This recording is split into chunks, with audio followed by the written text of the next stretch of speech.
tavsiye ederim.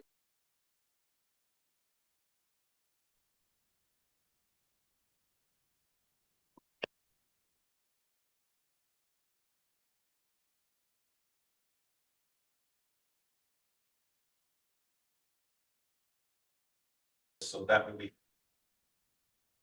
these people in here because we have a pretty decent group of awesome agents. All right, so I'll share my computer once again. All right, people on Zoom, can you see my screen? Yes. Yes.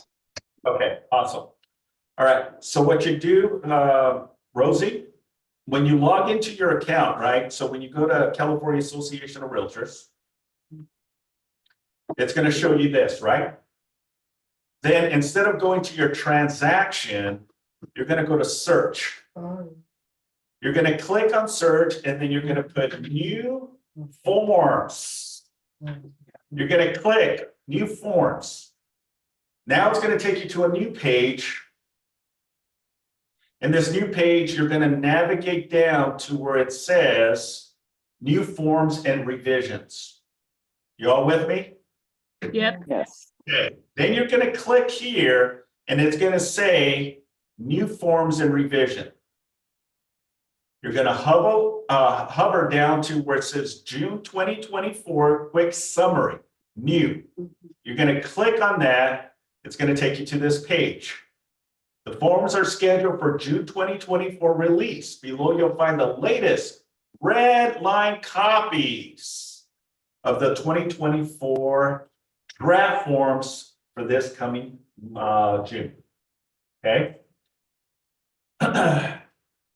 You can actually download the quick summary, which I highly recommend that you do. Click here. And this is going to give you a summary of all of the new changes being effective come June. Okay. It'll tell you the acronym form, the name of the form, when it's been replaced, and a brief description. Remember, we need to arm ourselves with the latest update, right? And this gives you a brief synopsis of what's to expect. Okay. So the ABC is the anticipated broker compensation disclosure, right? The AOAA assignment of agreement. Okay. I'm going to just go down to where the listing agreement, because I want you to see what it is. And then we're going to dive into the listing agreement form itself. Okay. But this is a great reference and a resource to have as part of your arsenal as you're articulating the conversations with buyers, sellers, and investors. Okay. You scroll down, it has all of the forms that are being updated, modified, and obvious new forms to zip forms. If we go down to the residential, here it is, residential. Okay. So the residential listing agreement, which was originally revised last December, okay, and moving forward, it's going to say on the top of the listing agreement, revised June 2024. Okay, so you know you have the most updated form. Okay, so what big changes they have done to the listing agreement, which if you know how the listing agreement looks, you're going to be total surprised of what this new form is going to look like. Okay. Now it says about the compensation. Compensation for sellers, brokers, and brokers unbundle, section 2C, optional paragraph for cooperation with the buyer broker, and optional paragraph for compensation. Seller broker, if buyer is unrepresented, possibility of changes compensation if same agent represents both parties. Where am I at? Optional paragraph, the seller is willing to advertise openly to any type of concessions. Explanation of seller concessions in the paragraph 5, bundle with new form, the broker compensation advisory, BCA. The form addresses showing properties, which could lead to dual agency or non-representation, which is section 4C2 and 14B. The following listing agreements were confirmed to address changes to the residential listing agreement where applicable. Residential listing agreement seller reserves, residential listing agreement open, and commercial residential income listing agreement, vacant land listing agreement, and business opportunity as well. Okay, so that's the changes on the listing agreement. Now, the summary goes on and on and on. Like if you're utilizing a single party compensation form, it tells you what it is. Solar panel advisory, a lot of these homes now have solar panels, and there hasn't been a very detailed explanation. Now it's going to provide, who is taking responsibility? Is the seller going to pay it off, or is the seller optioning now to lease it or transfer it to the new buyer? So there's a lot of information regarding that. Okay, so in my opinion, it's a little bit more involved with a lot of the do's and ins and outs of what the agreements between the buyer and the seller. But it definitely gives you a more perspective understanding so you don't miss anything. Okay, so let me dive deep into the actual form now. All right, so you guys ready? Yeah. Okay. Awesome. So let me go ahead and pull it out. All right, the cool thing is that all of you, if you're a member of the California Association of Realtors, you're able to actually red line form now. Now, in this disclosure, 1 second, let me mute people real quick.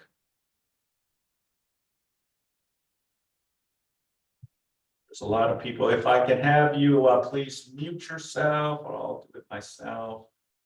Okay. All right, so there's just putting a disclaimer that it's subject to change. Okay, what you see now doesn't necessarily mean it's set in stone, right? Anything can happen from now till next month and moving forward for the remainder of the year, because there's always 2 changes to the California Association forms, right? It happens in June and it also happens in December. Yeah, that's Okay. right. All right, so I want to be clear that I'm putting that disclaimer. All right, so let me go down to the actual residential listing agreement.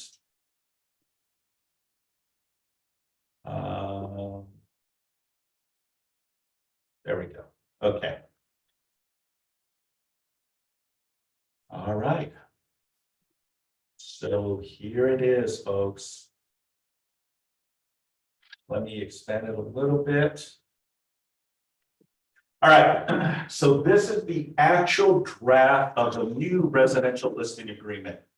You see what it says here? June 2024. Okay, subject to change, but we're privileged to at least have the information as we are now moving forward. Now, because it's still not on your zip forms as we speak, you still use and you still continue to be doing business as usual, right? Because this form is still not out. So the listing agreement that populates is the current one that has specific language to the current events, right? But come next month, when this is uploaded to your zip forms, then you're going to transition into this form, okay? And then moving forward, this is going to be the standard in how we do business. Make sense? Okay. And if you have any questions, just, We don't Let have me- to change the paperwork when it's changed. they don't automatically do it for you. You don't have to worry. When you log into your system, it is already going to update all that information. With the seller. Whatever. No, if you, let's just say, for example, We have a listing agreement with the seller, different page. and I think I know what your answer is. Let's say that you get a listing prior to the new effect, right? Right? And now you're actively advertising the property, doing everything, and now the new changes come into effect. Well, whatever you agreed upon originally, right, stays the same.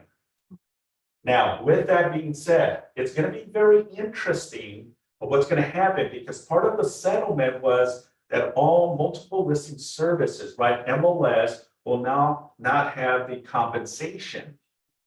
Okay, so if that gets removed, which my understanding will be removed from any and all MLSs, then we're gonna have to pivot and kind of now disclose or add an additional form, not the listing agreement, because remember, if you had the listing agreement signed and executed prior to this changes, then that's set in stone, right? Because those were the terms that you and the seller had at the time, which also allow the compensation to be given to the buyer.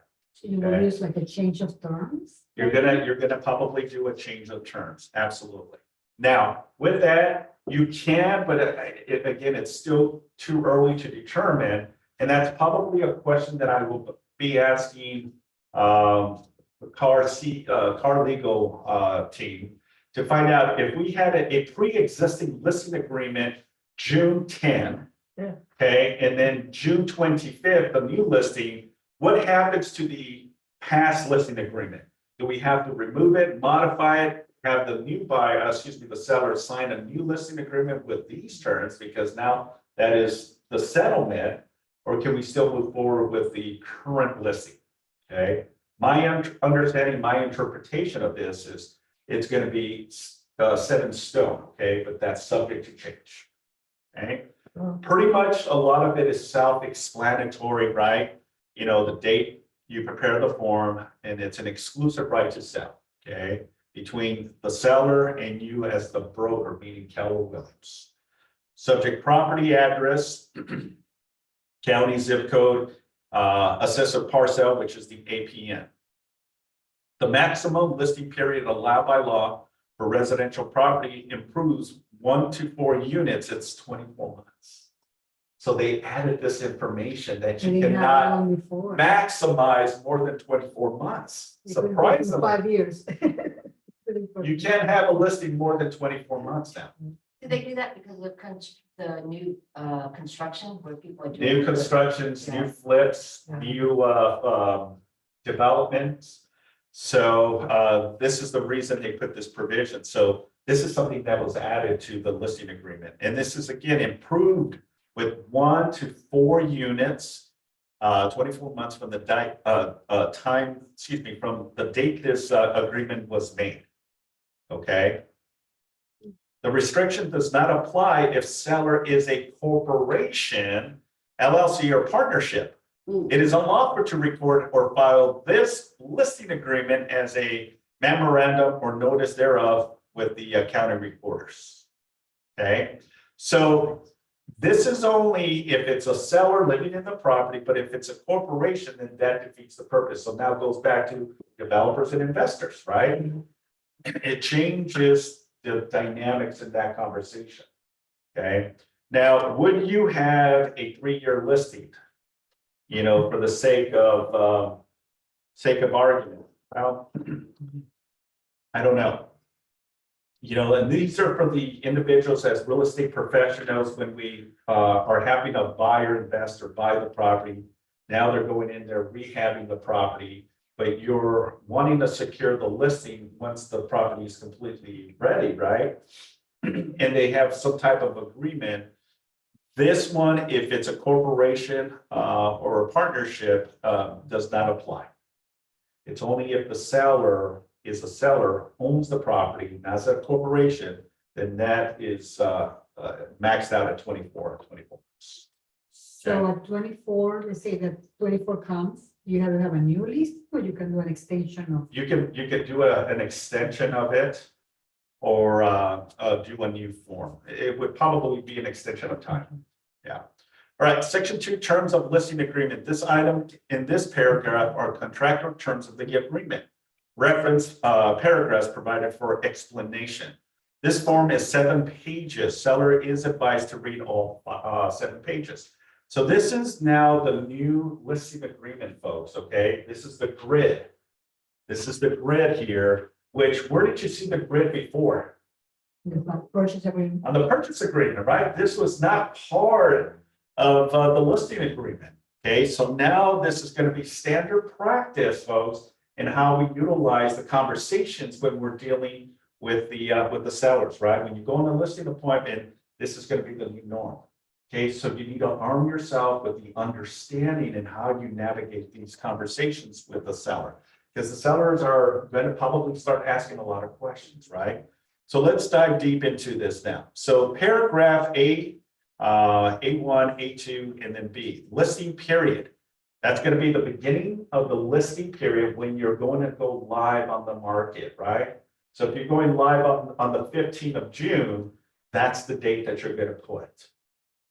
In means the expiration date when the listing will expire. If you don't sell it, you have to have a beginning date and an expiration date. You're going to put in that expiration date. What is the standard practice that we see right now in the listing agreement? 6 months. Typically 6 months, yeah. Typically 6 months. Some do a little bit more or some do a little less, but the standard, it's always been about 6 months, right? So you calculate, when this is going live. Now, this section here is when you prepare the form. Doesn't necessarily mean the listing starts there. It's just when you navigate it and start it, because you can start the form, but it may take you 2 weeks before you actually fill it out and draft it and then go take it for signatures. Okay, that's just for your position when you draft this form. Okay, but that's not the listing activation or the listing that goes live or active. Okay, it's what you put here. Section A2 obviously is the listing price, whatever you and the seller come to an agreement on what you're going to list the home for. Section B, property specific listings. Okay, so if it's a manufactured home, if it's a probate, guardianship, then you're going to use a separate form as well. This is where the fun stuff begins, folks. It's section C. All right, so section C says compensation notice. The amount or rate of real estate commission is not fixed by law. They're set by each broker individually and may be negotiable between the buyer and the broker. Real estate commissions include all compensation fees to the broker. See attached broker compensation advisory form BCA. Okay, so remember, now that things are being changed in our standard practice of sales, this is why we have full transparency, full disclosure in how we're going to have those conversations with the seller, right? It's optional now, right? Optional if the seller wants to pay a commission or not. Now, the cool thing is, and then we'll dive deep into section 1, 2, 3, 4, 5, 6, 7. It breaks it down of what some of the stuff that the seller can do. Okay, number 1. Okay, and it's in paragraph 4A. So anytime we reference, okay, it's the reference of the page of the form, and in the paragraph where you're going to be able to get the more specific answer to your question. All right. So if we go to C1, paragraph 4A, it's going to talk about compensation to seller broker, only seller side of transaction. What does that mean? Okay, a percentage of the listing price, or if a purchase agreement is entered into of the purchase price and blank or blank. Okay, so again, I want to caution you in how you're going to maneuver these forms. Okay, because you don't want to be in a position where you accidentally or did not understand, and now you compromise your commission. Okay, and that can happen based on this form. Okay, so compensation to the seller broker, only seller side of the transaction, meaning that if you check this and put a percentage of, total commission, this is only paying you as the listing agent. That's it. Okay, so all of the money that you incur from that, if it's 1%, 2%, 3%, 4%, 5%. This is what the seller is willing to pay you for compensation. Section 2, optional additional compensation, if any, to seller's broker to be offered to buyer's broker. Okay, now, so you can check here and you can check here, and now you're going to put if the seller is willing to offer any additional compensation. Okay? What does that mean? Now, go back to the current listing agreement, right? The current listing agreement has two components, right? Total commission and what we're willing to pay the cooperating brokers compensation, right? Which is typically 5% and then 2.5% to anyone that brings us a ready, willing, and able buyer, correct? So now that's going to be different because you're not going to put 5% and 2.5% because then what does that mean? 7.5%. Well, did the seller agree? Well, I will be that. I agree. And I have to defend Rosie on this. Yeah, you know, that's what it means. It means that you're paying the selling agent 5% and then any cooperating broker 2.5%, which is 7.5%. But the reality, that's not the case. This is the reason we're in this chaos and mess is because of commissions, right?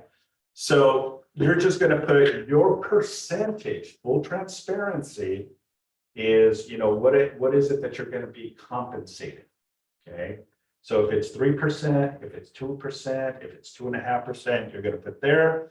If the seller is willing to pay, then it can be a percentage or it can be a flat fee as well. Simon, I have a question. Yes. Sorry, this is Chris. Are either of these compensation percentages going to be public knowledge? Or are they going to be posted like on Zillow and Redfin and all that? Good question. I don't know. Okay. I don't know. My interpretation, Chris, is if this is not going to be included in the MLS. Yeah. I'm inserting that it's probably going to be the same for these third-party websites. That's my assumption. Go ahead. Sorry. Yeah, cool. Okay. All right, section C3, additional compensation to the seller broker if buyer is unrepresented. Okay, unrepresented. All right, so that means that if there's a seller broker, meaning who's the seller broker? Us, the listing agent, right? And a buyer is not being represented by an agent, then there is now this section here. Where do you typically find these unrepresented clients? Open house. Open houses, right? You're conducting and hosting an open house, right? A buyer comes in, you're going through the elements of, this is a 3-bedroom, 2-bath, 1,500 square feet on an 8,000 lot size, 1955 build, moved in ready, listed for $1 million. And then, you know, how long have you been looking for a home? Are you working with an agent, right? The answer is no, I'm not working with an agent. Fantastic. What do you think of the home? We love it. You'd like to submit an offer. Fantastic. I can definitely help you, right? That's someone that's not being represented by an agent, right? So now for full transparency to the seller, we have to include if there is going to be any additional compensation to the seller broker if a buyer is unrepresented. So meaning that if you don't put anything here and leave here and here, and you do dual agency, but you didn't put this here and you put it here, you're only getting the listed side commission. Does that make sense? Full transparency, folks. Full transparency, okay? And there's going to be loopholes, okay? And the best approach is obviously fill out everything and just let the seller know. Boom, boom, boom. These are some of the options that can happen because any of this stuff can happen, right? Most of the time, we usually, you know, do work with the buyer, okay? Some agents love it, some agents don't. You know, to me, it's walking like on a fine line, right? How can you really represent a client to the fullest, right? And see each position, you know, in their best interest, right? When you're navigating the conversation with the seller and the buyer. So it's a fine line. Can you do it? Well, the state of California says we can, right? So full transparency, if you think, and you're one of those savvy that you do a lot of dual agency, double lending transaction, then you want to also include this section by clicking here that if in the event I represent the buyer, then I'm entitled to a commission. Because if you don't put it here, folks, and you leave these two, then you're only obligated for compensation on what you put up here. Okay, any questions? All right, let's continue. Section 4, C4. If same individual agent represents both seller and buyer, okay, the total combined combination shall be from C1 and C2. Okay, C1 and C2. Okay, then you're going to put a percentage here or a flat fee here.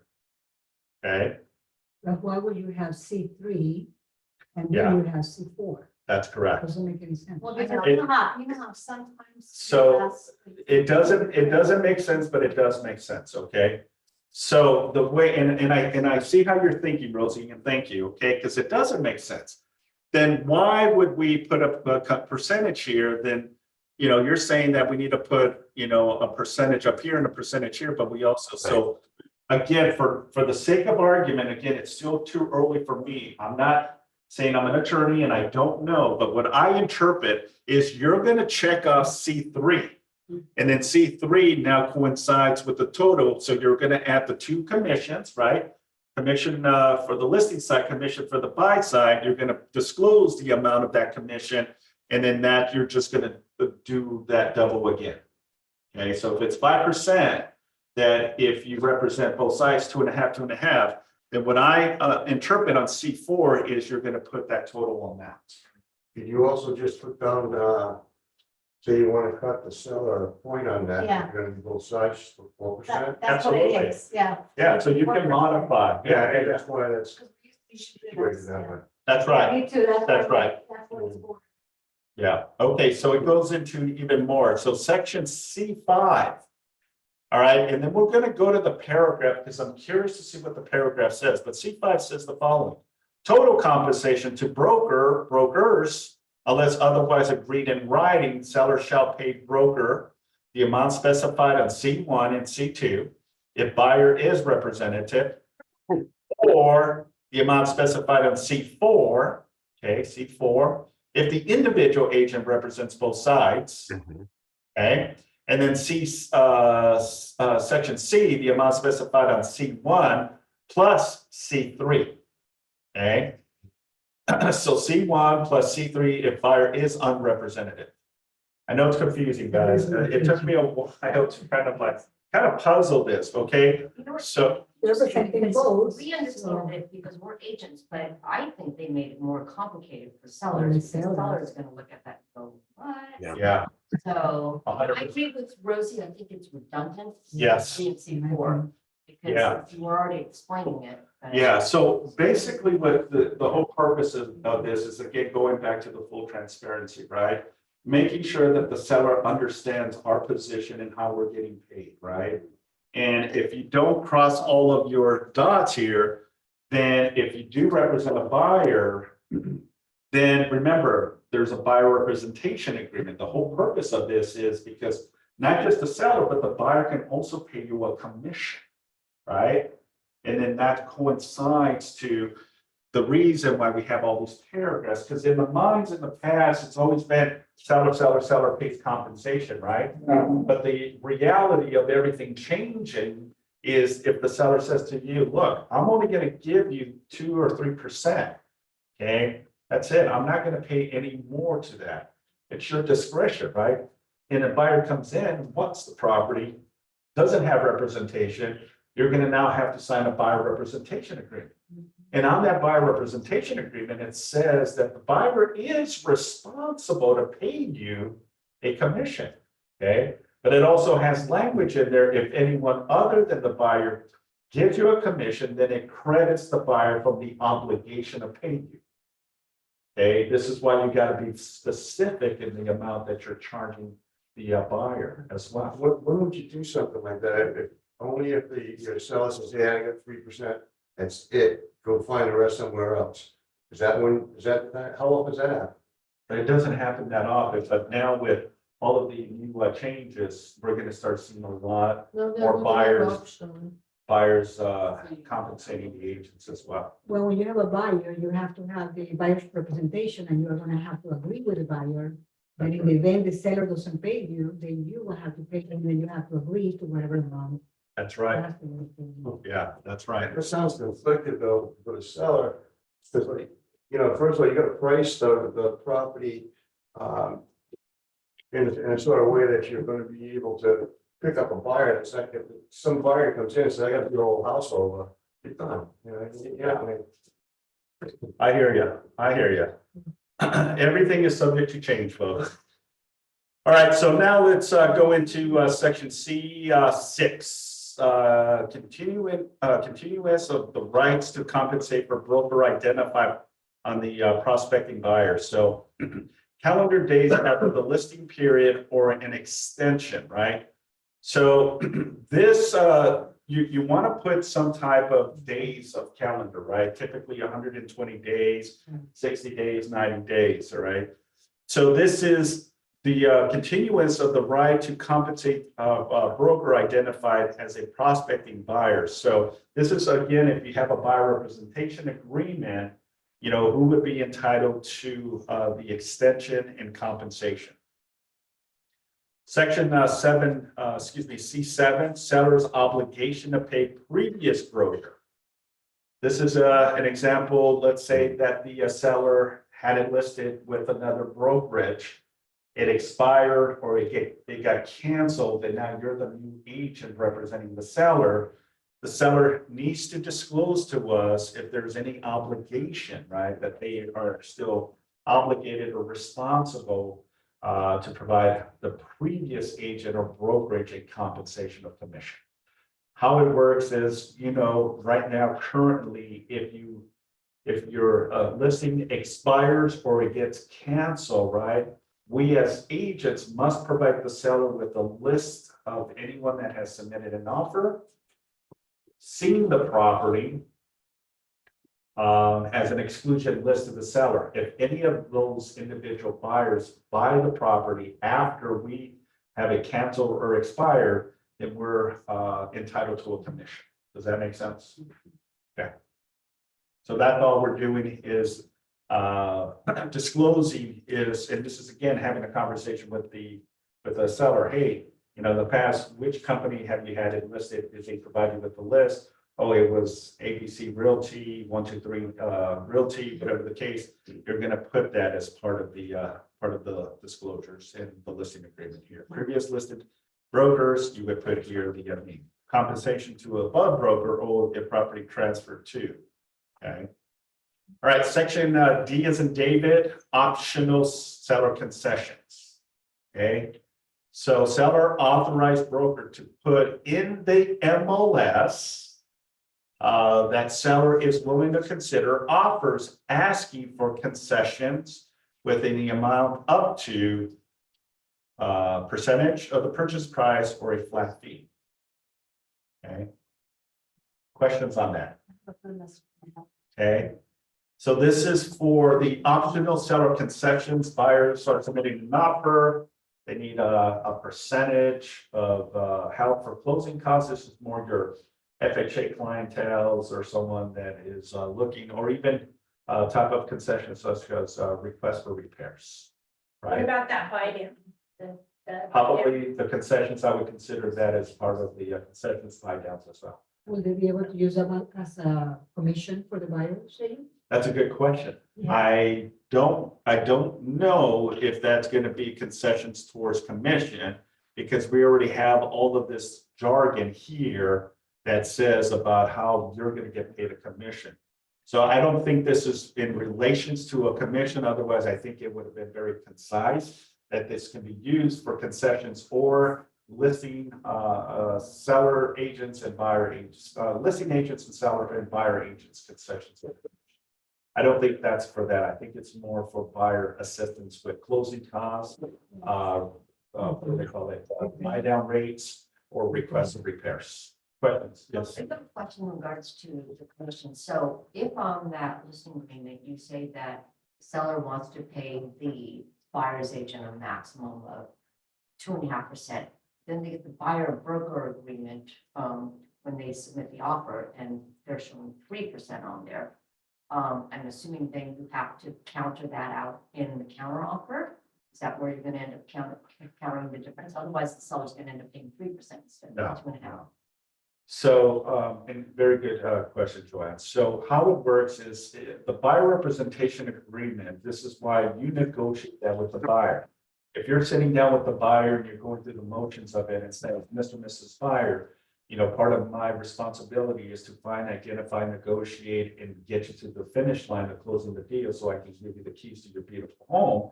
You know, there is, time, effort, and energy that takes in the involvement of going through the entire process. Therefore, a compensation to me will be required, right?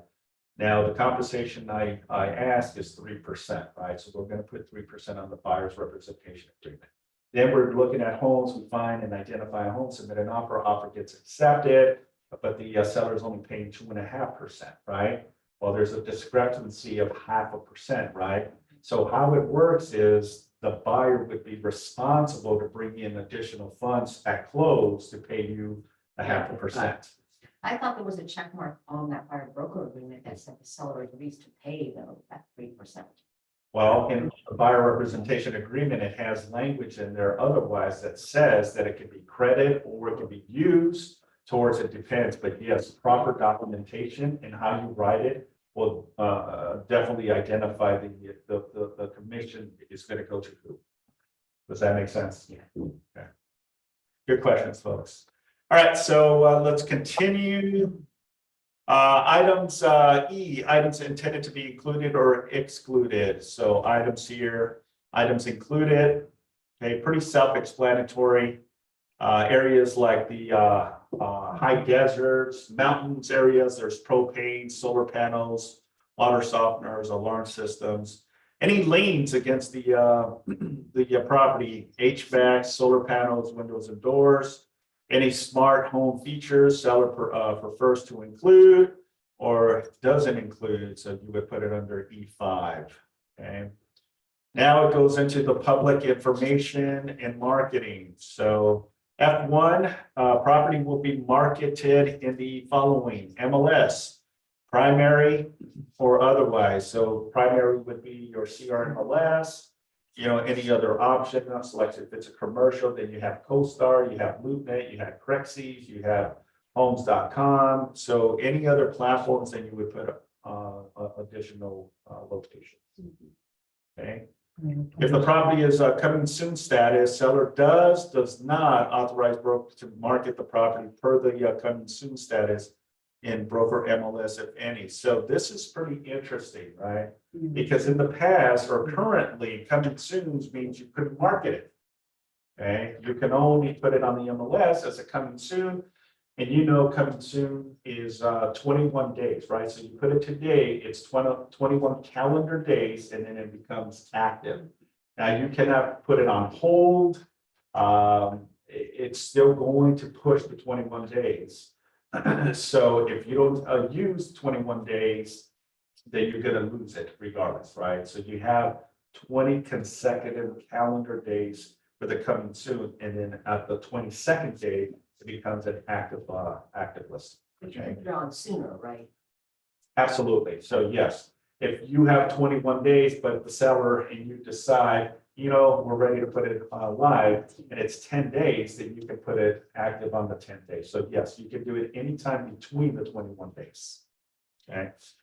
But now it gives the option if seller does or does not. If the seller doesn't, then you're going to check it.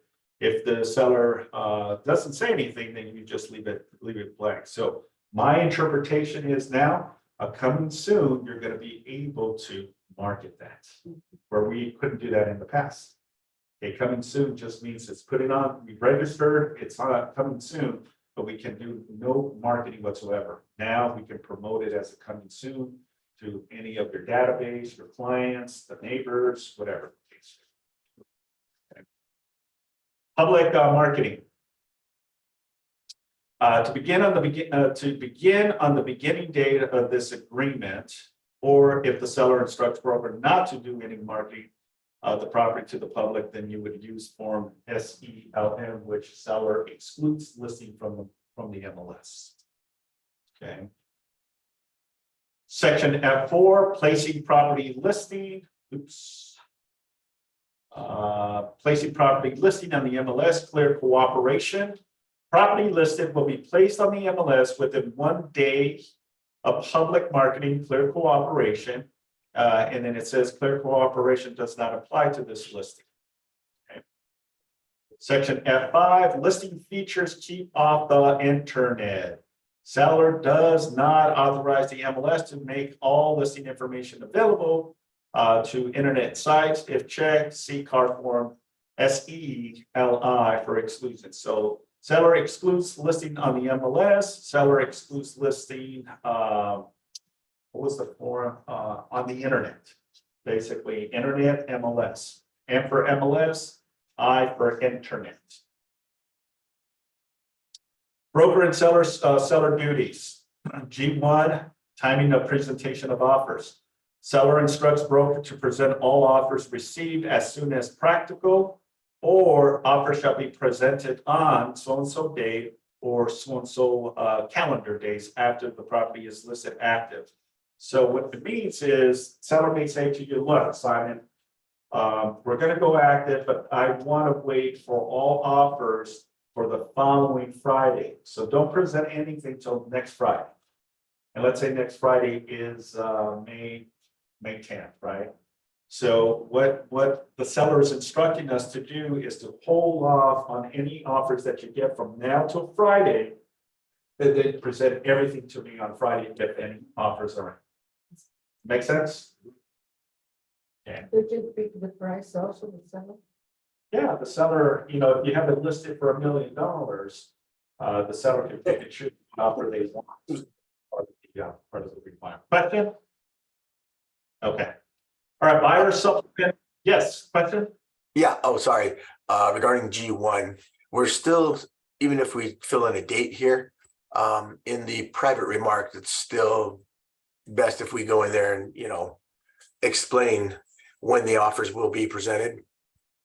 Yeah, absolutely. As part of the agent remark, I would encourage you, if you have written instructions from the seller that they don't want offers to present as they come, but they want on a later date, then yes, we're going to put that as agent remark. All offers are due by X amount, and all offers will not be presented till, you know, a certain date as well. So Yes. I'm just curious, as the agent, the listing agent, and we get offers in, but we know the buyer, the seller isn't going to accept it. The seller asked for $1 million, this is going for $950. But we have to present all offers, don't we, to that seller? Can we in our minds say, no, they're not gonna accept it anyway? That's a good question, and the answer is yes and no, and it depends. Oh, Okay, yes and no, and it depends. And I'll Okay. explain what that means, okay? On the purchase agreement, the RPA, on the last page of the RPA, there's a section that the seller can initial saying the offer was rejected. Okay, so that's one. If the seller gives you written instructions, meaning something in writing, either an email or some proposal saying, look, Pamela, let's just say, I don't want to see any offers less than $1 million. If you get anything low ball, don't even present it to me. Okay, those are written instructions. So that gives you the authority if an agent and you're reaching out to me and say, hey, Simon, you know, my investor wants to submit an offer for $950. I can say now, don't waste your time.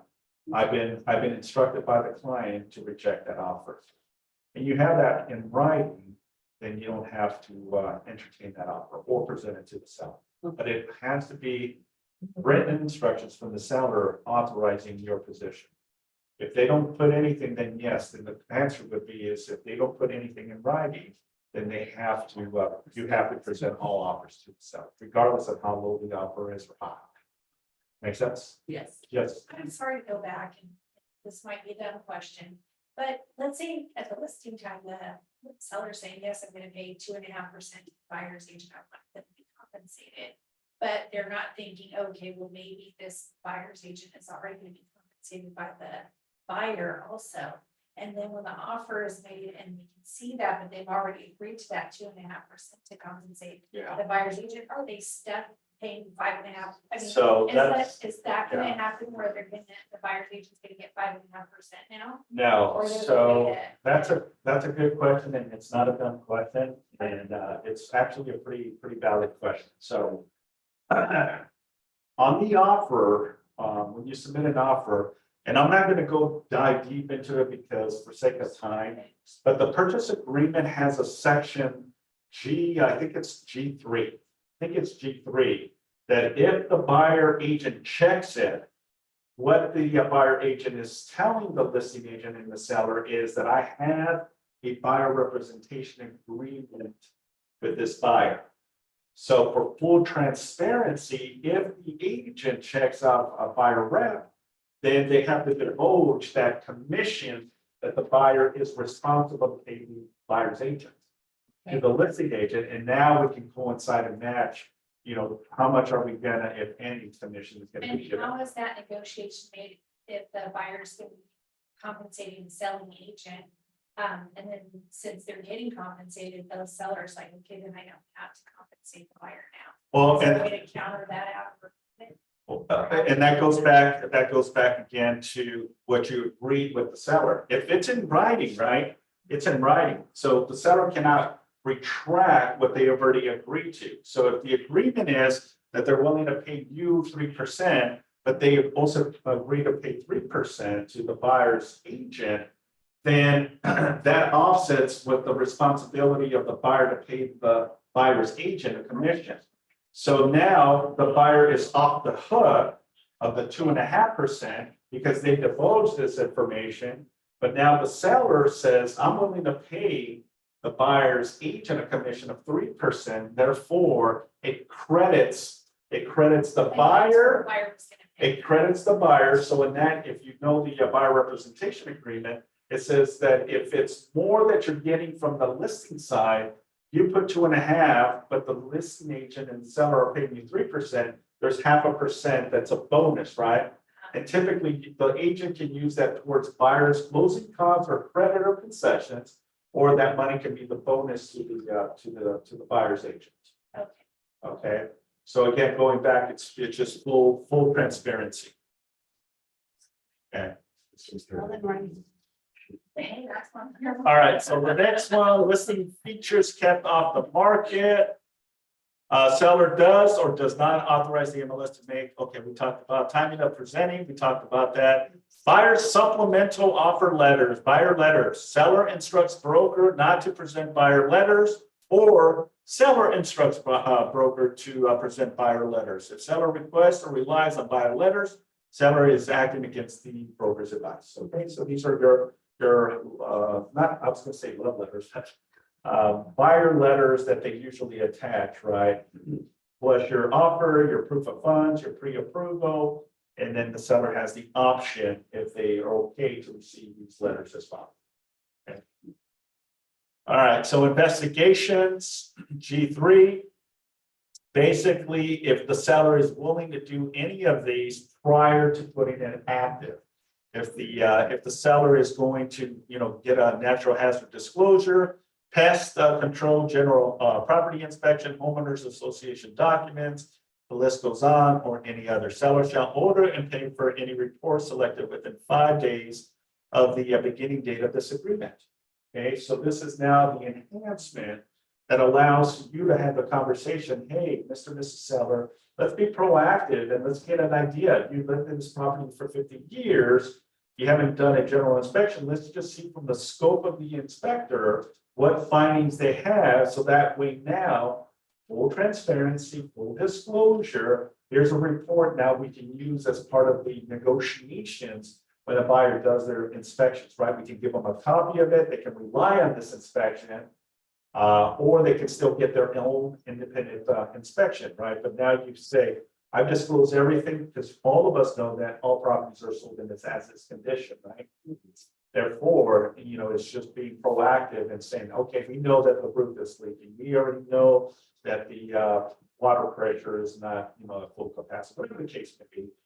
You can start doing investigation. And this has always been a common practice. It's just people don't typically do that. We wait for the buyer to do their due diligence on the property. The natural hazard disclosure automatically just checked them, because there's no money in escrow to pay it. Good question. I don't know. This is a draft.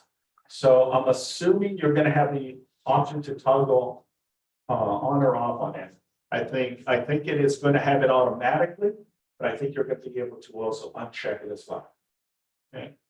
All right, let's continue. Seller instructs broker not to take or use photographs and marketing except as required by the MLS rules. Okay, pretty self-explanatory.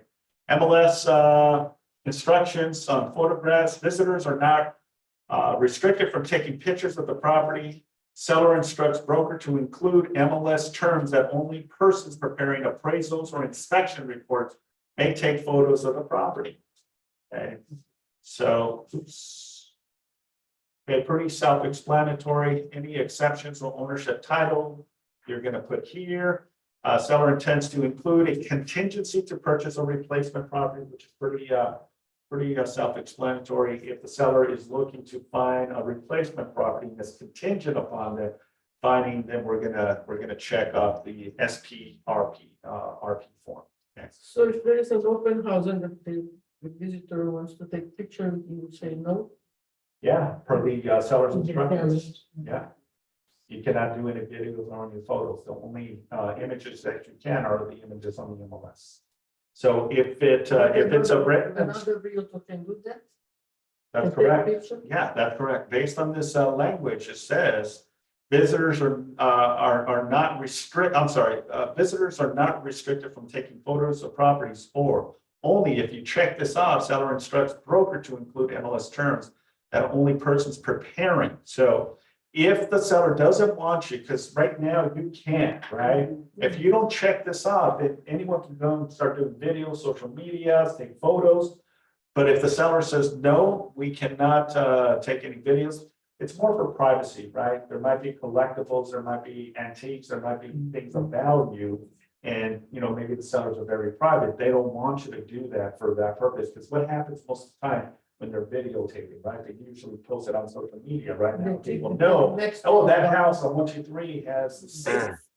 Let's break into it, right? So that's the whole purpose. So if the seller tells you, look, Simon, I don't want anyone taking any photos of anything or video, then you're going to check, and then you're going to put a disclaimer on the agent remark that no videos or photography are allowed in the property.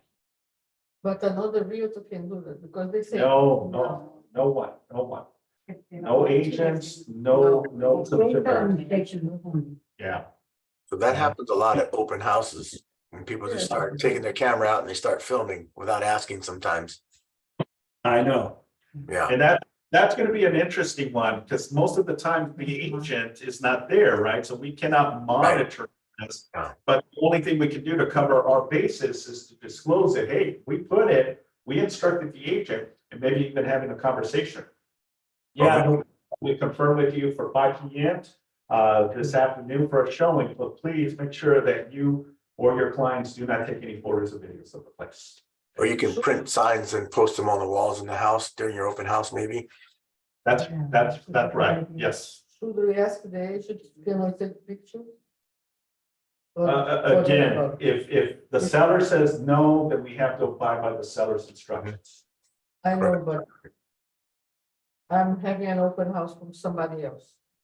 It's not my listing. If I say, can I have an open house, he's gonna say, okay. Should I ask him? Yes, in that case, for the purpose of open house to market it, yes. In order for me to do an open house, I'm gonna have to take at least a photo of the property. Is that okay? And I can have the permission to do so. Then the answer, yeah, you always want to put everything right. So that way, if the seller gets upset because the agent didn't tell the seller, but the agent said yes to you, and you didn't have it documented, then it says, look, the agent, your listing agent said, okay, we have it in writing, then it covers you in that case. Okay. All right, let's continue. Owner opts out of, obviously key safe, lockboxes, signs. Again, if the seller wants to put a sign or lockbox, then you'll opt out to, if you check it, that means they don't want it. Any additional terms? Advisories and addendum is pretty self-explanatory. Now they added the broker compensation advisory as part of it. And then the compensation to broker, seller broker compensation, seller agrees. Okay, I'm not going to go into it. And again, I showed you how you can get all of these forms.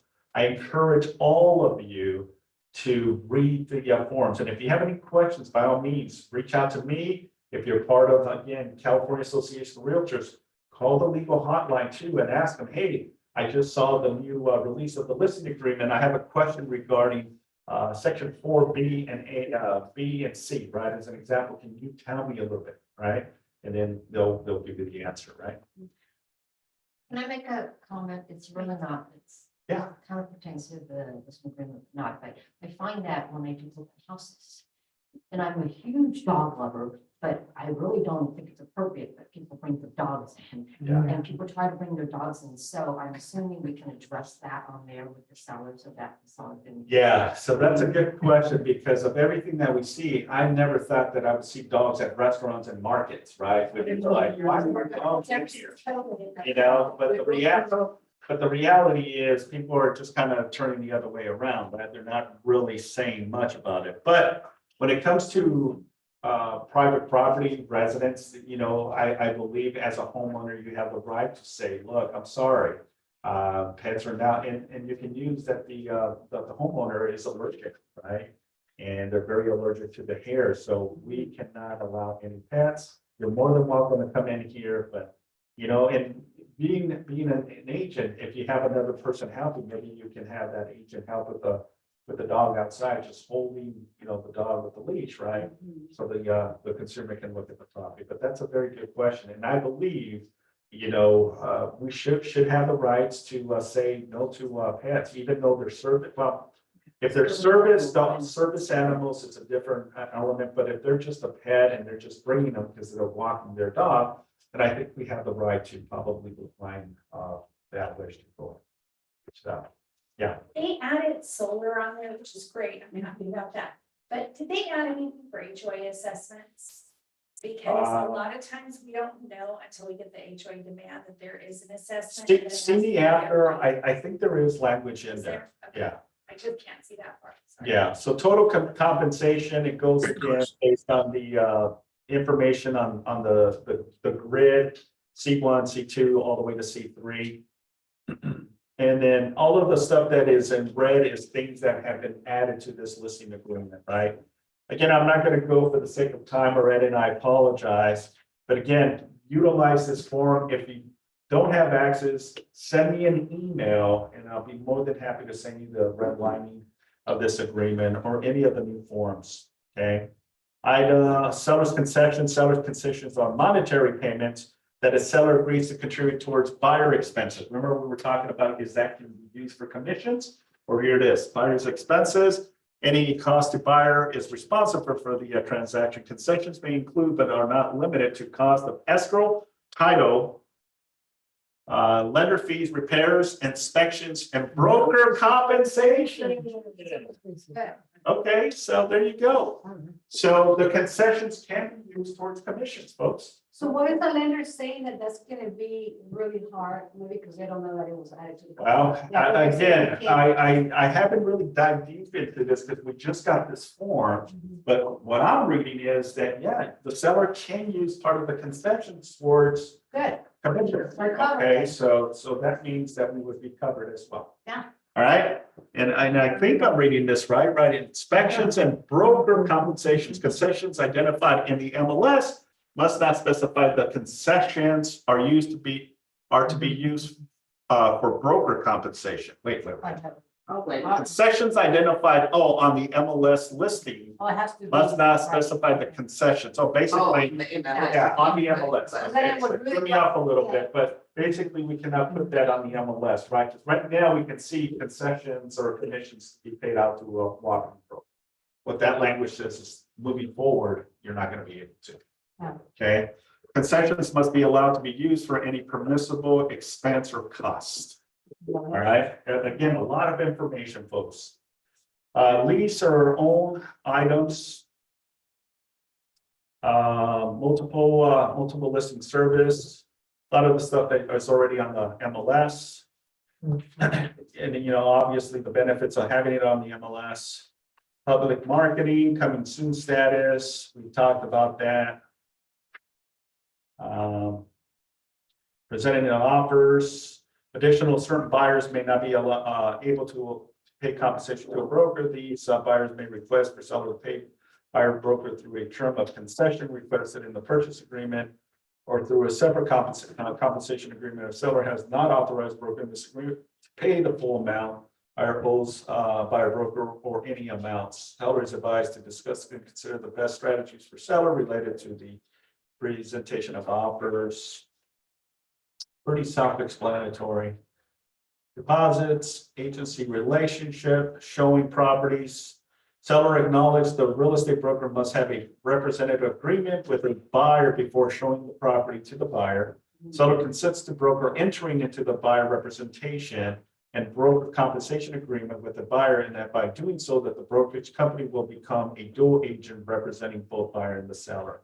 And then it goes into the unrepresented buyer, what we talked about. And it's again, open house, property tours, visits, non-contingent disclosures. Okay, security, photography, internet advertisements. It's already part of the listing agreement. Mediation, arbitration, entire agreement, ownership is further south. Legally authorized signers, you know, which is your representative capacity. So yeah, that's pretty much, if you're dual agent, if you're co-listing, then it has a section for co-listing with another agent. If you're going to be two agents with the same office or two different agents from two different offices. All right, so the new listing agreement is 7 pages long. 7 pages, okay? Any questions regarding the new RLA?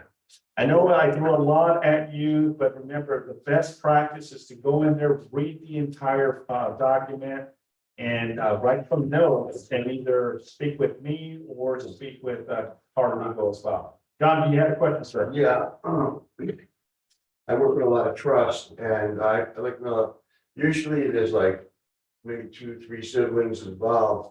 And my question is when right at the beginning of the RLA, when you put it down, it's a trust. You got to put everybody's name down, and are we still going to be able to use additional signatures so that we can supersede all that and just have, or is there a way to supersede it and just have one signature? Good question. So it's business as usual.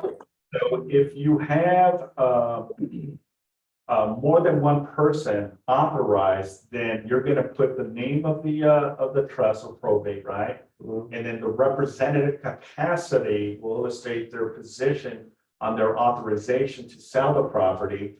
And if it's more than one person or more than 2 persons, then you're going to include the additional name form as itemize all of the people that are going to be signing the documents. Okay, so when that takes place, that means that I've got to send a document to each and every one of them. I got to go via DocuSign.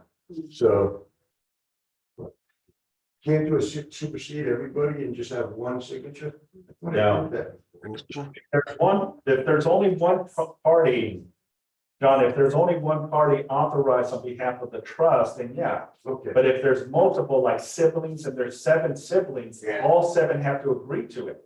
Maybe 6 out of the 7 agree and that one doesn't, then we need to make sure we have confirmation, because if we just get the 6 signers, but one is missing, that can compromise our position, and that person could say, look, you don't have an authorized agreement because it's 7 of us agreeing to all of this. Okay, so that person that I'm looking for would be the executor, right? Yeah. All right. Okay.